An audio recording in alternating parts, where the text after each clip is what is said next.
industrial area of the city was engulfed in the darkness of the night, but its lights took on a different hue.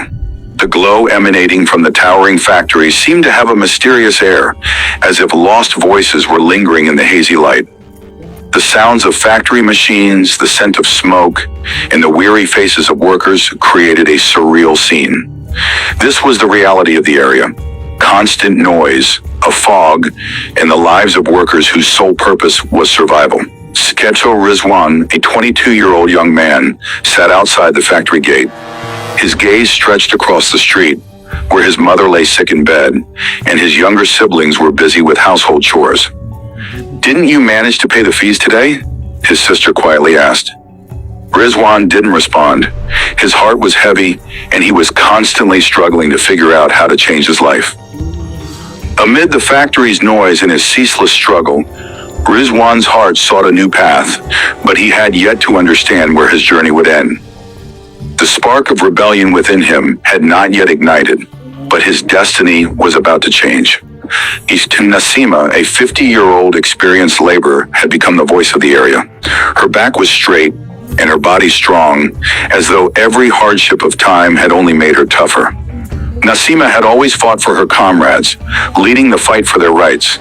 Her voice carried the power that awakened other workers. "It's time for us to stand up," Nasima would often say to her colleagues. There was a force in her words that not only influenced the local workers, but also created a breeze of change throughout the factory. One day, a friend of hers said, "Nasima auntie, Bilal has destroyed us. He treats us like machines." Nasima smiled and replied, "Machines can never be humans. We have to fight our own battle, and that battle will start soon." Nasima's words became a symbol of new hope.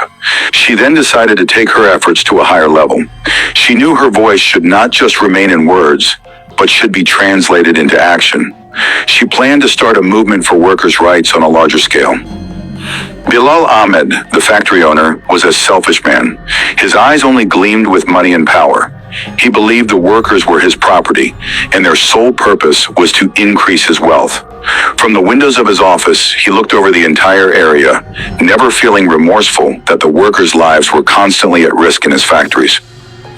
"Their work is only for my profit," Bilal would often say to his assistant.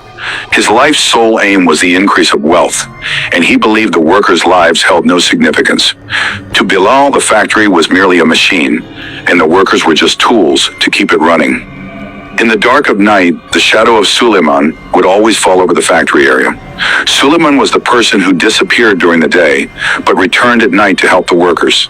He provided them with food, medicine, and other resources. His presence was a secret no one could uncover. One night, Rizwan saw Suleiman and asked, "Who are you, and why are you doing this?" Suleiman took a deep breath and replied, "I am what you think I am, just a small part of this painful story." Suleiman's secret was known only to Nasima. He knew that if Bilal found out, he would destroy his life, but his heart was still ready to testify to the pain. The meeting between Nasima and Suleiman took a new turn. Suleiman told her that it was essential to start a movement against Bilal, but it wouldn't be easy. "We need to awaken the workers, make them realize that they are not just machines," Suleiman said. Nasima nodded and said, "This won't be easy, but we must fight this battle." Rizwan also joined the movement. He secretly tried to awaken the workers, making them aware of their power and rights. Through small gatherings and secret meetings, they prepared to raise their voices against Bilal's tyranny. Their resolve and courage were stronger than ever before, and a wave of change surged through their hearts. One day, Rizwan found Suleiman looking at an old photograph. In the picture, Suleiman and Bilal were standing together, both smiling. "What's this?" Rizwan asked. Suleiman sighed and said, "Bilal and I were once friends. We started this factory together. But when I saw that he was only chasing money and treating the workers like slaves, I left him. Now I am paying for my mistakes."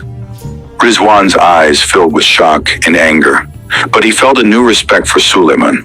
The truth was that Suleiman had once been part of Bilal, but he had separated himself, acknowledging his mistake. Now he was guiding the workers, helping them fight for their rights. One night, Bilal ordered the machines to be run at higher speeds as a lesson to the workers.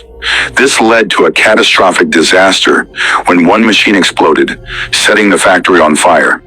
The workers were trapped inside, and the destruction claimed everything. Suleiman, Rizwan, and Nasima risked their lives to rescue the workers. During the chaos, Suleiman sacrificed his life to save the others. After this sacrifice, the workers found new strength. Suleiman's martyrdom became a symbol for them, and the wave of revolution spread through their hearts. Suleiman's sacrifice ignited a new courage within the workers. Under Nasima's leadership, they organized powerful protests, and Bilal was arrested. The revolution had begun, and the sound of justice resonated throughout the factory. The end.